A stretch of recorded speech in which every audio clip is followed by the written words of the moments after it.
Bonjour, je suis très heureux d'être à nouveau avec vous et je remercie nos intervenants de nous avoir consacré du temps et d'avoir travaillé pour organiser ces présentations avec des informations si utiles et si intéressantes. J'aimerais rappeler au public que s'il souhaite envoyer des questions, il peut le faire dans la section de questions-réponses de l'application et nous nous efforcerons ensuite d'y répondre. J'aimerais tout d'abord vous poser une question sur la terminologie. La Convention sur la diversité biologique parle des approches fondées sur les écosystèmes. La Convention cadre des Nations Unies parle d'adaptation fondée sur des écosystèmes. L'UICN parle de solutions fondées sur la nature.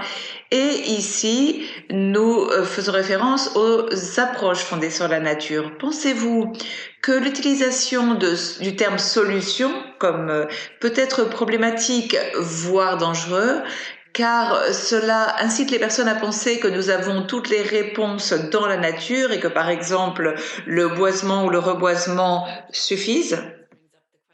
Il me semble que le terme de solution suppose que l'on va résoudre le changement climatique, la perte de biodiversité, la sécurité alimentaire. Et j'aime ceci car en parlant de solutions, on pense tout de suite qu'il y a un problème ou des problèmes qu'il faut résoudre.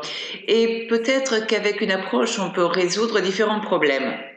Ceci étant dit, très souvent, les personnes s'engagent dans ce type de projet, pas nécessairement pour lutter contre le changement climatique comme priorité, mais pour obtenir des co-bénéfices, des co-avantages qui peuvent découler de la résolution du problème de la nourriture, des moyens d'existence et du développement, par exemple. C'est-à-dire qu'en fonction des groupes, on va faire des investissements dans un projet qui peut être contextualisé comme de changement climatique, alors qu'en réalité, il encourage un certain type de développement. Et si les solutions climatiques ne réussissent pas les avantages poursuivis, cela peut décevoir. Donc, lorsque l'on utilise ces termes, il faut tenir en compte de tous ces éléments. Si je puis me permettre, je pense qu'il y a des nuances, des légères nuances en fonction de la communauté à laquelle nous appartenons, bien que tous ces termes font plus ou moins référence au même concept. Il est clair qu'il y a la tentation de penser que comme nous avons un problème, nous allons le résoudre, mais il nous faut voir quelles réponses nous pouvons envisager et pas simplement résoudre le problème en tant que tel. Car le type de problème auquel nous faisons face, que nous avons entre les mains, est une chose à laquelle on peut répondre, mais pas comme des solutions en tant que telles, car il faudrait pour ceci beaucoup de temps et déployer beaucoup d'efforts pour résoudre ceci de façon définitive. Et nous nous trouvons à un moment où il faut que nous donnions des réponses, que ce soit sur la dégradation des sols, la biodiversité, la désertification, les changements climatiques, et le mieux que l'on puisse faire ou le mieux que l'on puisse attendre, c'est de donner des réponses. Certains peuvent parler de solutions, d'autres de système à l'écosystème. Tout dépend de la communauté à laquelle on appartient et donc merci beaucoup. Donc, des réponses fondées sur la nature. Eh bien, nous avons maintenant un autre terme. Tout ceci montre toute la complexité des défis auxquels nous sommes confrontés.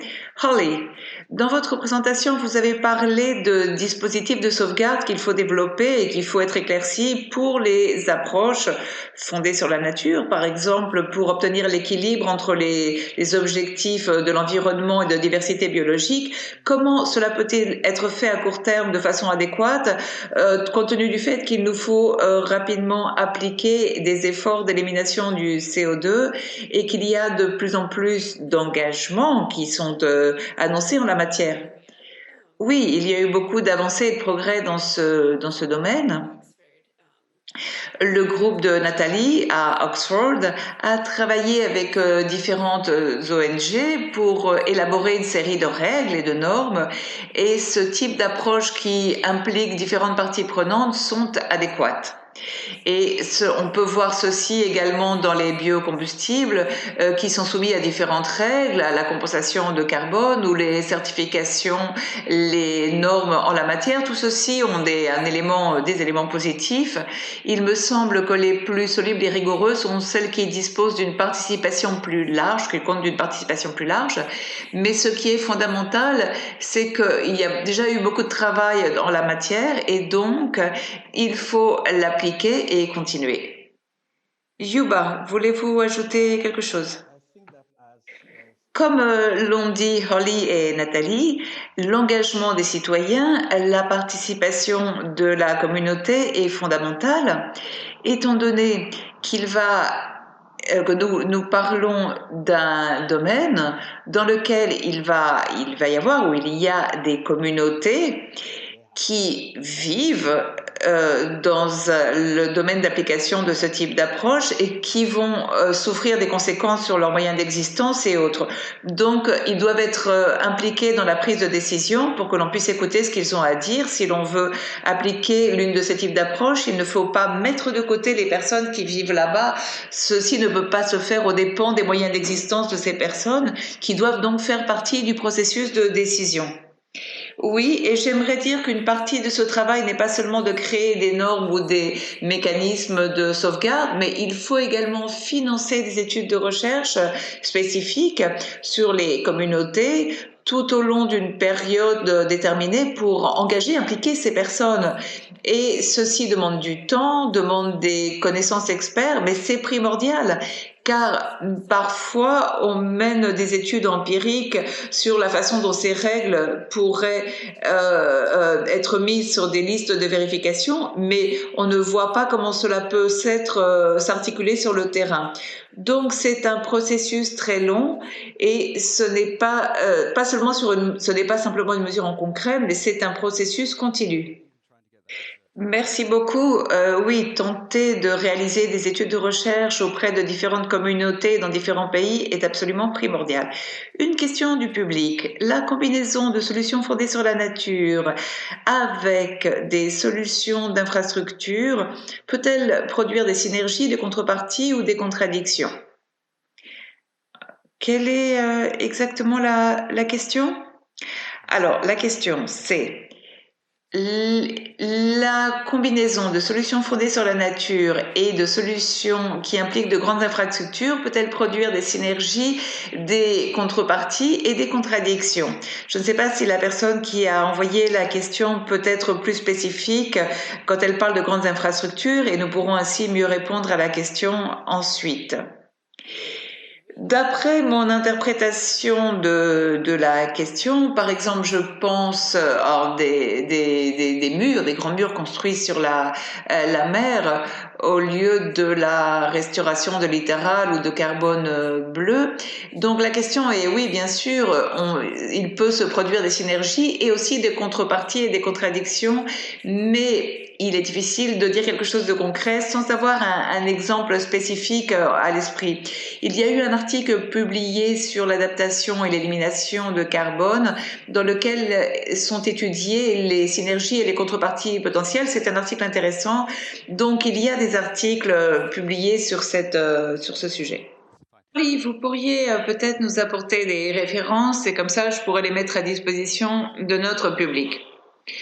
Bon, donc nous partons du principe que les pays vont mettre la main au portefeuille et vont investir dans l'élimination du CO2 pour l'appliquer à l'échelle nécessaire. Mais est-ce réaliste ou pas, étant donné que nous entrons dans une époque de perturbation climatique de plus en plus grande? Et donc, le financement nécessaire au niveau national pour répondre à ces catastrophes météorologiques ou climatiques va-t-il être nécessaire? Et pour procéder à la décarbonation, est-ce que cela laisse une marge pour penser réalistement que ces investissements vont être faits? Eh bien, je crois que ça va dépendre de la façon dont on va être contextualisé la question. Si nous regardons 30 ans de politique climatique, nous voyons qu'il y a eu une approche de traiter de façon séparée, cloisonner ces questions. Premièrement, l'atténuation, puis l'adaptation et maintenant d'autres éléments. Étant donné que nous n'avons pas procédé suffisamment à l'atténuation. Mais ce qu'il faut que nous fassions, c'est de mettre sur la table toutes les réponses possibles, étant donné que si nous voulons atteindre les objectifs conclus dans le cadre de l'accord de Paris de limiter le réchauffement climatique à moins de 2 degrés, il va falloir que nous élargissions nos niveaux d'ambition. Nous ne pouvons pas continuer à ce que nous faisons depuis 30 ans et donc il faut d'autres types d'éléments comme par exemple les solutions fondées sur la nature. Ce n'est pas nouveau, c'est quelque chose que nous connaissons depuis longtemps et il y a beaucoup d'expériences acquises en la matière. Mais le problème, c'est qu'on met toutes les options sur la table et comme il a été dit dans les présentations, entre ces options, il y a des options fondées sur la nature, des solutions fondées sur la nature et aussi la terre, comme le met en avant le GIEC dans son rapport spécial sur les terres, qui représente 30% plus ou moins des solutions, face aux 70% représentés par d'autres techniques. Et donc, il faut que nous abordions toutes ces questions de façon complète et holistique et pas simplement en nous axant et en mettant toutes nos ressources dans une approche donnée. Il faut voir quelle va être la meilleure option, la meilleure solution entre toutes celles que nous avons à notre disposition. Et nous ne pouvons pas écarter l'adaptation car c'est quelque chose qui doit être appliqué également entre toutes les options que nous avons à notre disposition. C'est-à-dire qu'on ne peut pas appliquer une vision étroite. Allez, voulez-vous ajouter quelque chose ? Si l'on pense au coût de l'élimination du CO2, il y a des mesures à court terme qui ne sont pas très chères. Par exemple, il y a un article de Crimson and Greens sur les coûts de différents types de solutions. Je peux d'ailleurs mettre la référence dans le lien après si vous le souhaitez. Et on étudie par exemple des mesures fondées sur les forêts qui coûtent à peine $10 par tonne et qui ont par ailleurs des co-bénéfices économiques. Et ce sont des questions qui sont prêtes à être utilisées, mais bien entendu, ça ne va pas suffire pour éliminer du CO2 à l'échelle des tonnes qui est nécessaire. Ça ne va pas suffire. Donc, nous auront besoin pendant 10 ans d'éliminer des gigatonnes de carbone. Donc, il y a une différence entre ce qui coûte d'éliminer 1 gigatonne et ce qui coûte pour éliminer 100 gigatonnes de carbone. Et quand on compare ces coûts, on voit que vraiment il faut miser sur la décarbonation et avoir recours à l'élimination du CO2 simplement pour les émissions résiduelles qui sont plus difficiles à réduire. Et en fin de compte, si l'on fait les calculs de tout cela, on voit que c'est ce qui est raisonnable. Il y a des des mesures qui peuvent être appliquées entre 100 et $200 par tonne. Et si on compare aux mesures de lutte contre les catastrophes, par exemple, ce que coûte lutter contre les effets des incendies ou des ouragans, on parle de 50 à 100 000 millions de dollars et on se rend compte que ce n'est pas tant face, par exemple, à la réponse au coronavirus, au budget de la défense des États-Unis. C'est-à-dire que si véritablement on compare tous ces coûts, on se rend compte que l'élimination du CO2 ne suppose pas une dépense si importante. Et surtout, il faut nous engager à investir cet argent si nous continuons dans cette trajectoire de changement climatique. Donc, mettons d'un prix de 100 dollars par tonne, il y a des coûts à court terme et également des coûts à long terme, également pour maintenir et stocker tout ce carbone pendant des siècles. C'est-à-dire qu'il y a des coûts qui sont difficiles de calculer car nous parlons de délais très très grands. Donc, il faut voir exactement quels sont les coûts à court terme et ceux à long terme. Autre question, comment pouvons-nous passer de ce paradigme de semer les graines d'une conversation sur la gouvernance à une situation dans laquelle nous gérions ceci avec une bonne gouvernance? Comment entreprenons-nous ce cheminement vers une bonne gouvernance avec tous les éléments que cela implique? Yuba, je vais vous demander de répondre à cette question. Eh bien, là, à nouveau, il y a des questions spécifiques qui sont liées à chacune des options disponibles, que ce soit l'atténuation, des choses fondées sur des solutions fondées sur la nature ou différentes réponses, étant donné que chacune s'accompagne de ses caractéristiques spécifiques et toutes doivent entrer dans un système de gouvernance mondiale pour voir quels sont les produits, les synergies possibles et pour miser sur les synergies.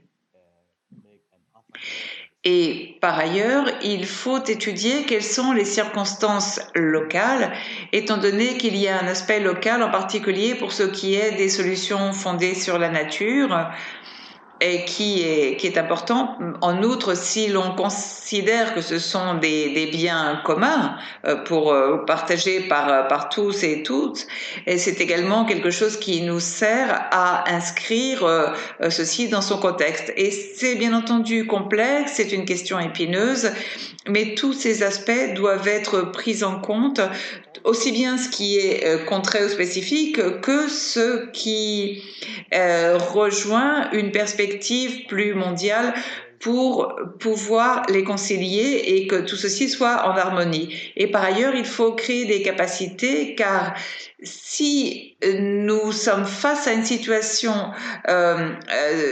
fondée sur la nature, il faut tenir compte des personnes et communautés qui vivent sur place et qui auront besoin d'être dotés de capacités et également il faut de la gouvernance au niveau local. Et nous devons tenir compte de cela pour voir comment il faut aborder la question d'une façon idéale. Merci beaucoup. Passons à une autre question.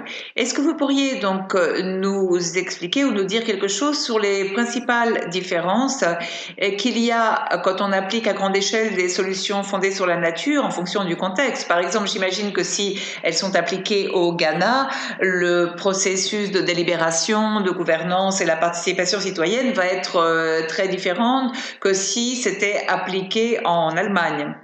Donc, est-ce que vous pouvez réfléchir sur ceci et nous dire ce que cela implique pour les conversations et les négociations internationales, le fait qu'il y ait une série aussi différente de contextes? Et c'est encore à moi de répondre. D'accord.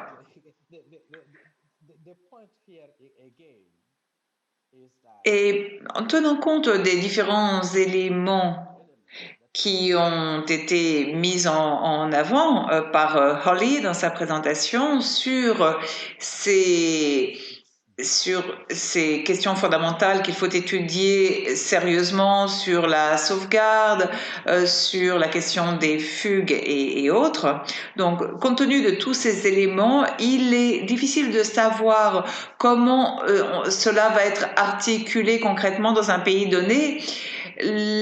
Peu importe que l'atténuation soit faite en Papouasie-Nouvelle-Guinée ou dans tout autre endroit, mais quand il s'agit d'une question concrète pour garantir qu'une certaine mesure au Ghana ne va pas produire des fuites, par exemple dans l'Amazonie, ou qu'il n'y aura pas une série d'éléments néfastes et nocifs pour la communauté locale, ceci est plus complexe. Une fois que l'on voit le panorama général de ce que l'on peut faire et de quand on peut le faire et de comment on peut le faire, comment on peut veiller à ce que on contribue à répondre à des questions climatiques, eh bien, on peut alors savoir quelque chose, que ce soit un projet de boisement, de reboisement, mais si personne ne s'occupe de ce projet, alors on ne peut pas garantir la permanence. Il peut y avoir un incendie ou simplement les personnes vont couper les arbres. Par exemple, au Ghana, il est probable qu'on utilise ce bois pour cuisiner et qu'on coupe les arbres directement pour avoir du combustible. Donc, tous ces éléments doivent être examinés scrupuleusement. Qu'est-ce que l'on veut faire, quand on va le faire, où et comment, aussi bien au niveau mondial qu'ensuite au niveau local, en tenant compte des problèmes. Eh bien, c'est un sacré défi. Oui, mais le problème est très complexe. Le climat est une question très complexe, donc les solutions le sont aussi. Holly, voulez-vous ajouter quelque chose? Non, non, rien d'autre. Ça a été très instructif et éloquent. Bon, eh bien, nous arrivons à la fin de notre activité, de notre débat. Est-ce que vous auriez des commentaires finaux ou des conclusions sur ces défis auxquels nous faisons face? Il me semble que le défi s'accompagne de grandes difficultés et c'est un véritable problème. Et tant que nous ne formons pas, que nous n'informons pas et que nous ne mobilisons pas les citoyens, nous n'allons pas pouvoir faire face à cette question et répondre à cette question. Pour obtenir la participation citoyenne, chacun d'entre nous doit comprendre que nous faisons partie non seulement du problème, mais aussi de la solution. Et ceci est primordial. C'est difficile, c'est complexe, c'est compliqué, mais la situation dans laquelle nous nous trouvons n'est pas facile, elle non plus. Et on ne peut pas continuer à émettre si sans nous occuper de ce que nous avons et de nous préoccuper des effets. Donc il faut faire preuve de pédagogie, il faut informer et il faut le faire de façon continuelle et non pas de façon sporadique, car le climat est un problème qui va nous accompagner pendant très longtemps. Holly.